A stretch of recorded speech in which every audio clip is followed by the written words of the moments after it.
You are listening to Plastic Surgery Uncensored with Dr. Roddy Raban on Revolver Podcast.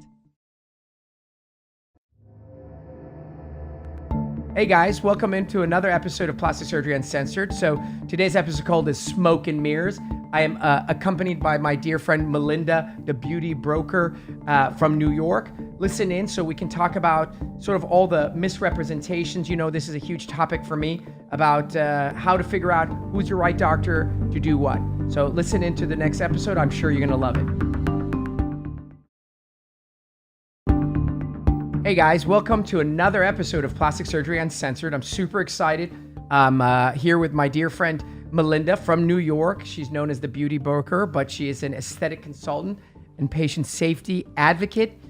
She's joining me today. We're going to be doing a series of shows, and this one I'm super excited about because you know this is a big topic for me, which is the whole idea of, so I'm a patient and I'm trying to figure out my way through the world, and I get online and I put in facelift or rhinoplasty or breast aug, and I'm overwhelmed with options. I mean, there's like 5,000 guys that are world-renowned experts in breast aug. Like, they invented it as if they invented it. And the reality is that we both know, not just from the fact that we've seen so many bad outcomes, but we know from the internal side, from the insider track, that a lot of these people sort of aren't well-trained, aren't who they say they are, aren't necessarily what they seem to portray. So anyways, welcome back.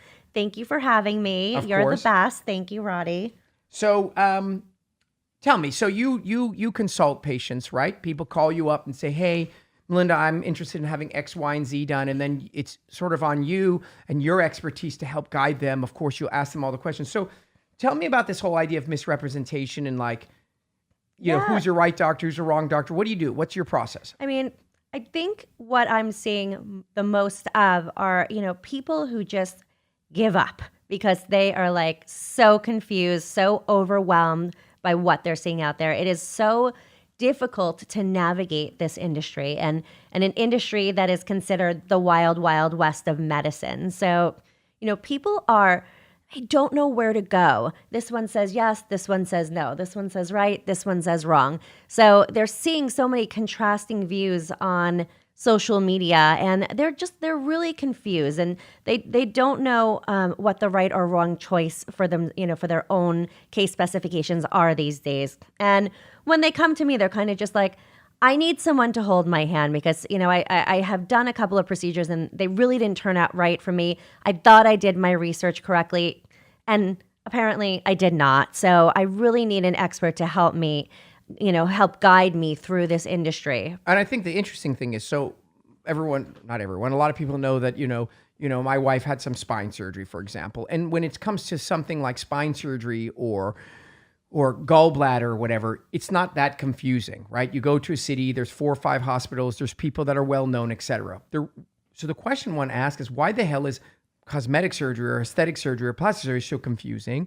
And the reason is because there's all different kinds of people practicing the same thing with different backgrounds and different trainings, which you don't have. I mean, no one's going to be a urologist doing spine surgery, right? But in plastic surgery or in cosmetic surgery or in aesthetic surgery, notice how I use 3 different words to describe the same thing. Right.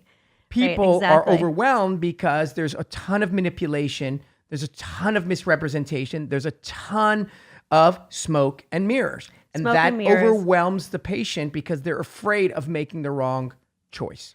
Right. Smoke and mirrors, deceptive marketing tactics that a lot of people use to pull in a client for their business. Yes, we see a lot of this. The laymen do not know, you know, how to decipher between a cosmetic surgeon or a plastic surgeon, what their training was, what they had to go through to get to where they are now. So let's talk a little bit about that, because I know you see a ton of this. I know you've probably touched upon this topic before, but not with me. So let's go through this. So what do you tell the patient who came to you from so-and-so who is a cosmetic surgeon who now is in your office with a botched breast augmentation? So you're absolutely right, because this is one of my sort of talking points that I constantly do. The purpose of the conversation isn't to say that cosmetic surgeons are bad and plastic surgeons are good. That is not the purpose. The purpose is transparency. I say it over and over and over again. If you decide to go get a tummy tuck by an OBGYN who's sick and tired of delivering babies in the middle of the night, went and got some kind of training, albeit some terrible and some good or some, and you know that that doctor was an OBGYN who's fed up and you choose to go there, high five. Good for you. That's awesome.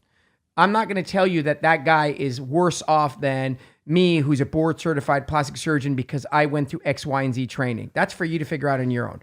Where I get pissed and where I get angry and where I know it's manipulative is when doctors are putting on their websites that I'm a board certified cosmetic surgeon, when we both damn well know that they're board certified in OB and they're choosing to do cosmetics as a profession. And so you should say right on there, I was trained in OBGYN and I have decided to move on to cosmetic surgery. So what I tell them is, listen, I'm obviously biased, right? I, in my opinion, took the sort of the high road. That's an arguable entity, but I chose to go through the plastic surgery residency program. Then I decided to get board certified. And I think that these things, these sort of names and hierarchies, while they're never going to guarantee you an excellent outcome, they're certainly going to increase your probability of a better outcome.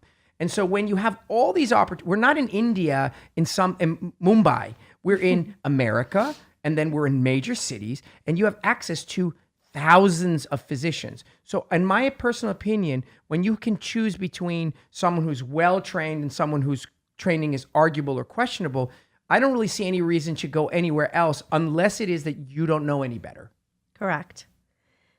I also see that even when they do go to a board certified surgeon, and here's, as a consultant, I really try to hone in on niche specialties and what a specific doctor really specializes in. If I send to someone who does a load of body contouring or breast augmentation or mommy makeover, should that person also, if I refer the person there, should the doctor be also trying to upsell the patient on a facelift or a rhinoplasty? And how do you feel about that? No, I mean, I think the reality is there's this, so this is a sort of I have a duality on this. I think that a surgeon on his very own should look internally and say, I'm good at the following things, and this is what I'm going to do. And I think that there's a lot of pressure on the marketing side for physicians to specialize. Oh, I only do eyelids. I only do right breasts. I don't do left breasts. It's not my thing. I just stick to the right. And I don't necessarily know that that's the right thing or the wrong thing. I just know that there's a lot of pressure for you to subspecialize because it makes it easier for you to market.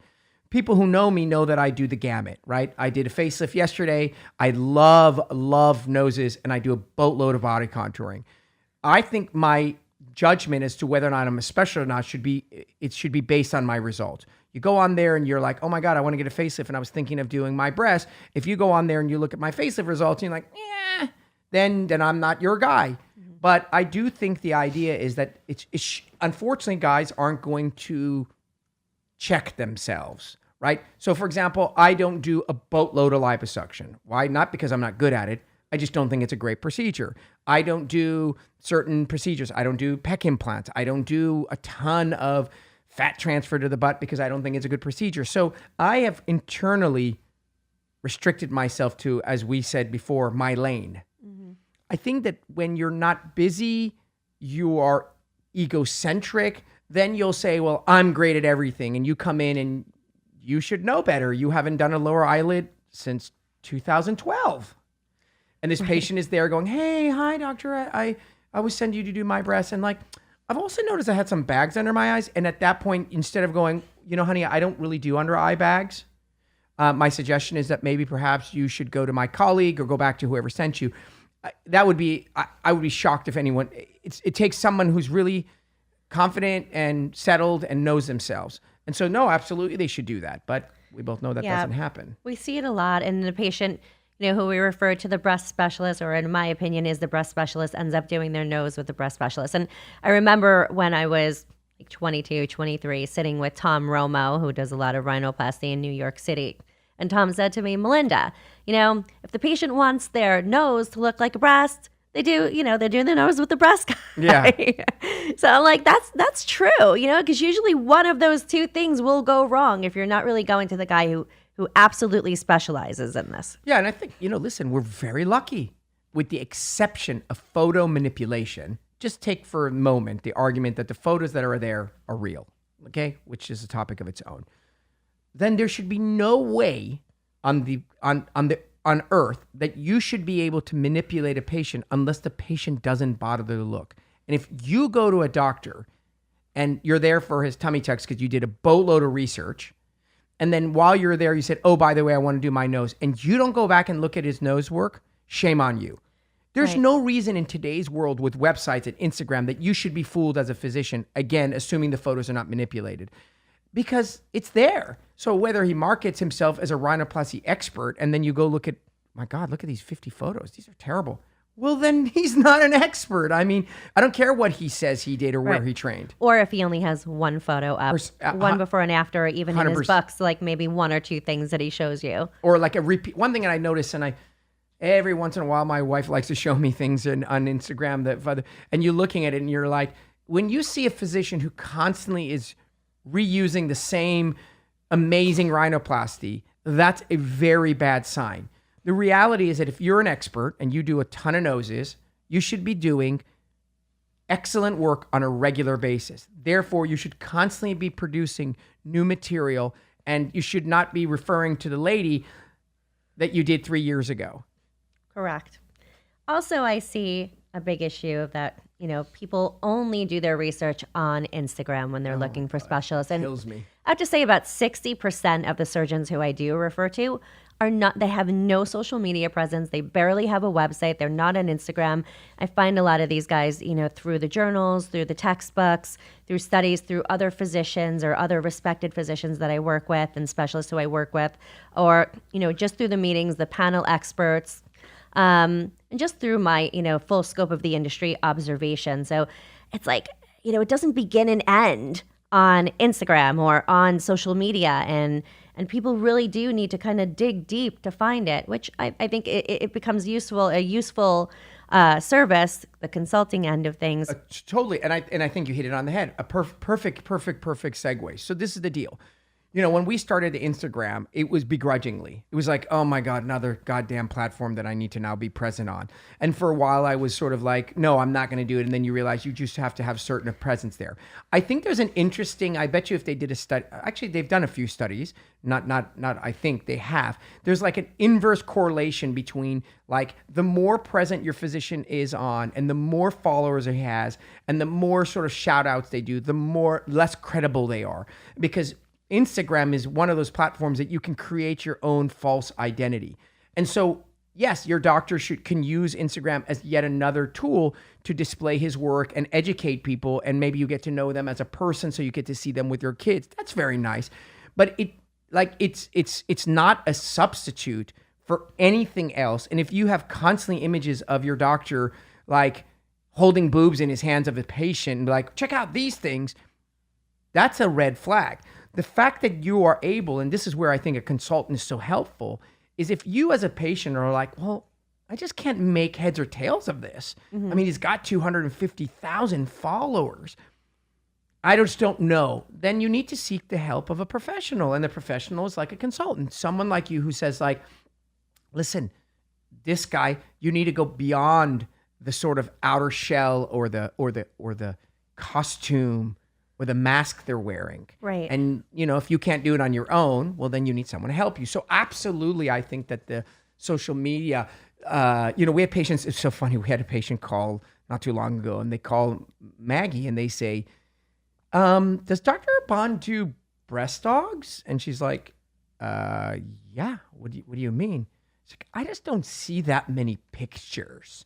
And she's like, he has almost 200 photos on his website. What are you talking about? She's like, website? Like on Instagram, what's I mean. that? And she was like, Instagram? Like he has a www. And then she's like, crazy. So we have to put these things out there because people are actually, they don't even know a website exists. So, Right. It's a crazy concept. Right. So when do you feel the need to refer to an actual specialist? Like if a really difficult revision came to you, do you feel the need to like send to so and so? And like there are a lot of specialists like revision rhinoplasty, really difficult revision rhinoplasties or reconstructive surgeries. So the difference between the plastic surgeon or the reconstructive surgeon, let's talk about that. I think it, again, goes back to each person internally. If you're truly humble and know yourself, you know your skill set. You know because you know that based on you should be checking yourself. You should be looking at your results going like, wow, that sucked. Wow, that sucked again. Maybe I'm not good at this. Just like I'm not really good at ice skating. I could ice skate 100,000 more times. I suck. I'm not going to be a hockey player. So you would hope that each doctor was checking themselves. So I personally refer out when I feel another specialist is helpful in adding a skill set that I just don't have. So, Right. for example, I had a patient that came in. She came in for diastasis recti, which I believe is something that I do Very well. very well. It's my area of expertise. She had a frank hernia, a big old hole in her abdomen. And while I could probably muddle my way through it, and I would probably do a great job, what if it's too large? What if I can't close it?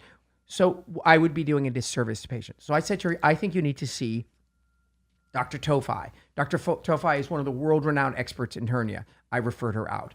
When I see a patient, for example, that has a complicated lower eyelid issue, I do lower eyelids, and I know what kind of lower eyelids are within my scope of things. So when I see someone with lax lower eyelids, inverted, scarified, blah, blah, blah, I'll say, you know what? I know these 3 oculoplastic Oculofacial. guys that literally morning, noon, and night, they eat, breathe eyelids. So when I see a revision nose, I refer them to myself because I do hundreds of them. So I check myself, but absolutely when I don't feel comfortable and I'm like, you probably should see the Mohs surgeon. I can whack this out of your lower eyelid, but it wouldn't serve you. Whereas the Mohs surgeon's going to kind of go through it and take off the least. And you can come back and I'll reconstruct your lower eyelid, but I don't think you should have me take it off. So why aren't we seeing this with like the derm and plastic? What are your thoughts on this? Because this is a huge issue right now with a lot of dermatologists doing things that just are not within their scope of expertise rather than referring them to the plastic surgeon. But I know a lot of plastics who will refer a lot of the dermatologic issues to a dermatologist. So let's talk about that because, it's a very, very common conversation that I have with clients every single day. Like, I'm going to go do a bunch of fillers now with my dermatologist, or I want to lift this. And I'm like, dermatologist isn't going to lift you. That's not what dermatologists do. That's a plastic surgeon territory. So I'm very into like the whole territorial thing. I love let's it. talk And about you know that. what we're going to do? We're going to let people think about that, and we're going to come back after the break because I love ending the break at a controversial subject. Is he going to come back cliffhangers. and talk bad about dermatologists? So we'll be right back to talk about the derm plastics feud. You are listening to Plastic Surgery Uncensored with Dr. Roddy Raban on Revolver Podcast.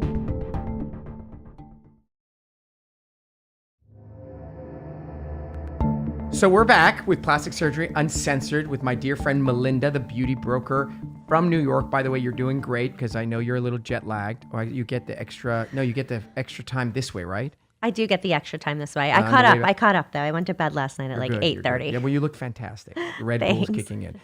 So the question you had asked me, which I think is a really interesting one, is this concept of territories. And one of the most classic ones is derm versus plastics. Now there's more oculoplastics versus plastics, facial plastics versus plastics. But the derm plastic one goes as follows.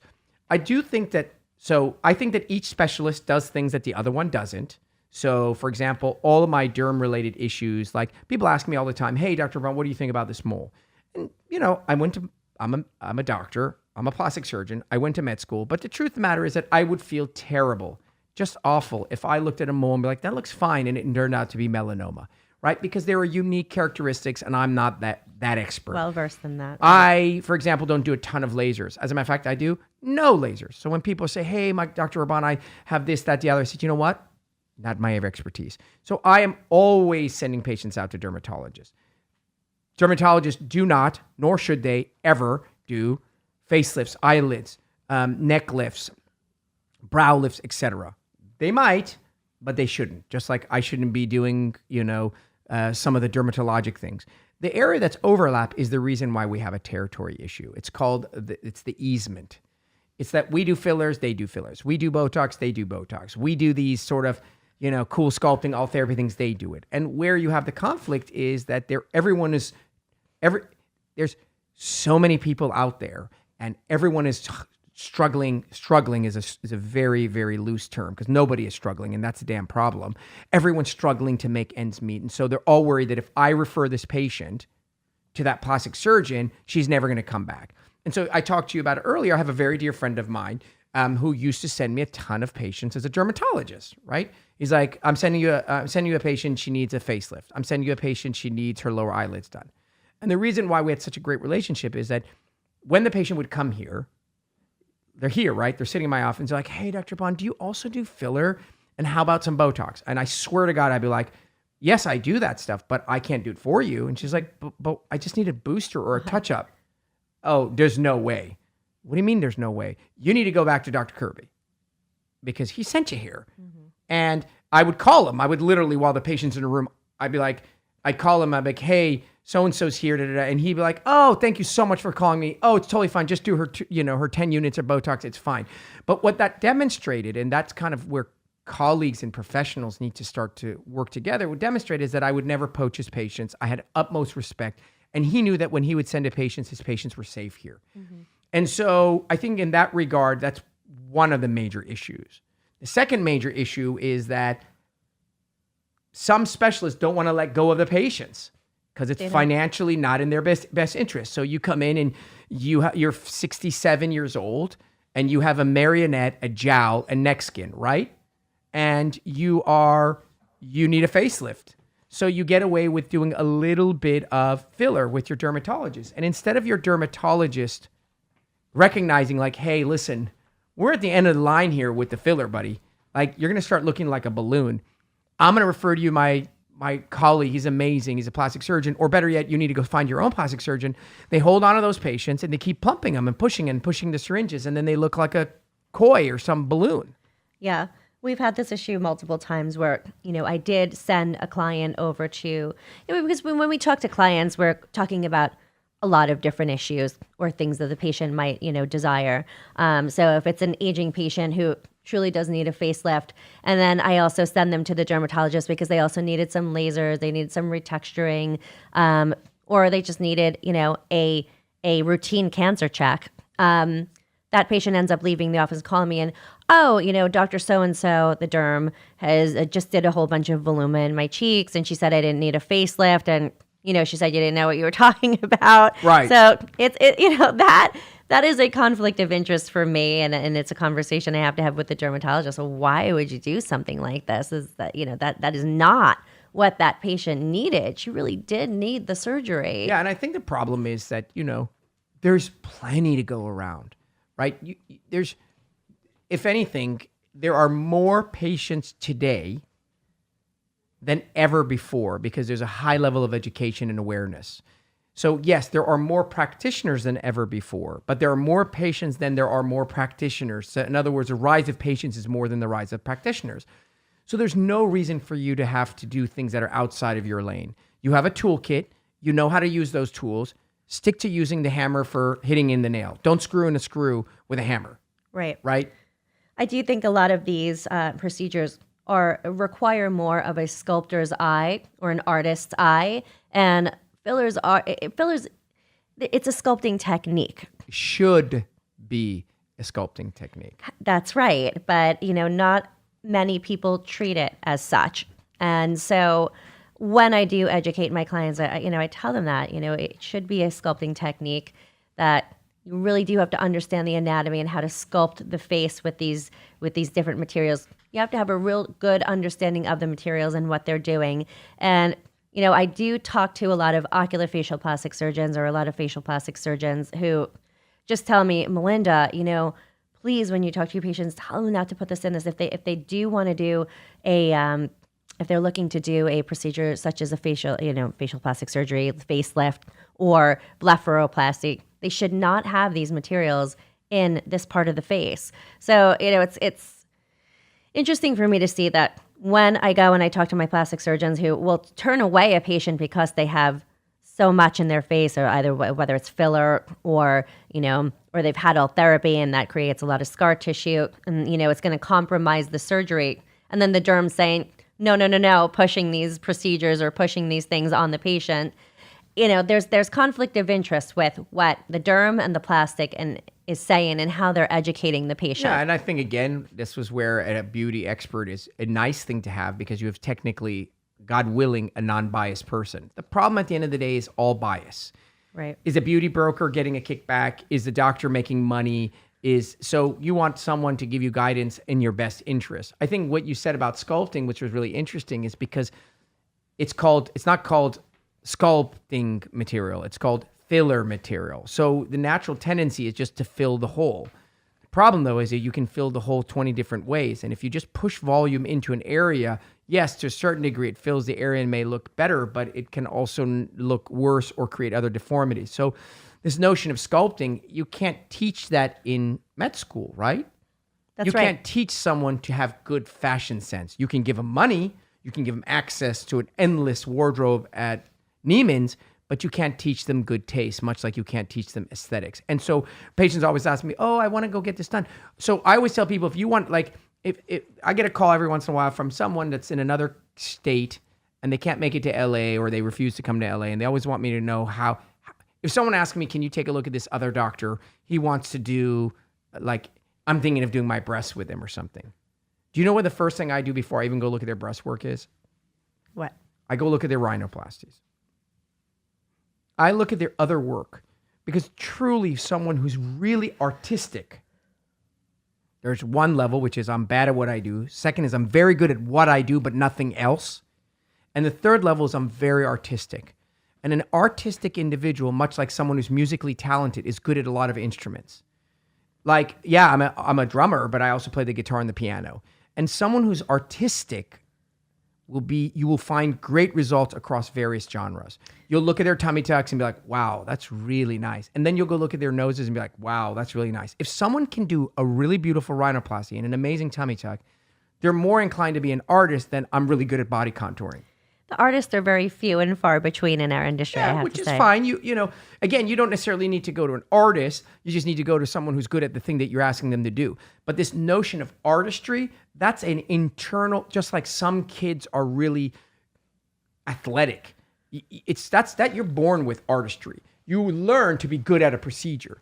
And the truth is you don't need to be an artist to do great tummy tucks. You just need to be good at doing tummy tucks. But if you find an artist, whether that's your derm or whether that's your plastic surgeon or whatever, hold on to them with dear life. That means that person has an incredibly keen eye. That's from within. Mm-hmm. Regulations. The last topic of this segment. Okay, so who's in control and why and how do we push for stricter regulations? So no one's in control. You're the only one in control. I've said this 1,000 times. There is no overriding watchdog. There's no one looking out for you. No one. Zero. Zilch. But what about the California Medical Board? Nope. They're not doing nothing. They're so overwhelmed, you could call them tomorrow and you wouldn't be able to get anything but a voicemail. What about the American Society of blah, blah, blah? What about the AMA? Nobody. Zero. So why do we even have these societies? Right. Why is there a California State Medical Board? What are they actually doing for us? Okay, well, so first and foremost, when you find out that your OBGYN did a tummy tuck, when your OBGYN did a breast dog, your brain should explode. What? And that's not illegal? Nope, not at all. Not at all. It's not illegal. Why? Because they have a medical license. They performed a procedure that they felt they were capable of doing it, and they did it in their own facility, in their office, where they are the medical director. So what does the AMA do? The AMA is an association that is fighting on behalf of physicians. What does the California Medical Board do? They regulate things. Yes, you can turn someone in. You can go look up your doctor at the California Medical Board. But for every infraction that they will get you on, there's like 1,000 people running around looting the streets. They're just overwhelmed. These just like every other governmental program that's not efficient, not working well, they're no different. There is no one really looking for you. So you must do your homework. If you cannot muddle your way through all of that information, the Instagram, the Facebooks, the YouTube, then you need help. I mean, there's a reason, and we'll have another session on the beauty broker concept. Now, you got to be careful because they may be biased. They may be getting kickbacks. They may refer you to someone who then So I'm not saying it's by any means the right answer. I'm just telling you, you need to figure out and do the homework on your own because nobody else can do it for you. It's sad, but it's true. Right. I think the truth is smoke and mirrors is a reiteration and rehashing of the things that we talked about, which is that you need to be careful. And I'm sure that you have in many ways helped people get to their destinations, hopefully safer and more efficiently than they would have otherwise. Right. We try to clear the smoke. I love it. I love it. Thank you for tuning in to yet another episode of Plastic Surgery Uncensored. We're so lucky to have you. And refer this to all your friends. Not refer is not the right word, right? Subscribe, share, and we love for you to follow us. We would love to get your feedback. If you enjoyed and found our podcast helpful, tell us why. Give us the review and subscribe on your favorite podcast platform. We can be found on Apple Podcasts, Google Podcasts, Spotify, iHeart, or you can go directly to revolverpodcast.com. If you have a topic you would like us to talk about, then please reach out to us on Facebook, Radi Raban, Instagram at Dr. Radi Raban, or RadiRaban.com. You are listening to Plastic Surgery Uncensored with Dr. Radi Raban on Revolver Podcast.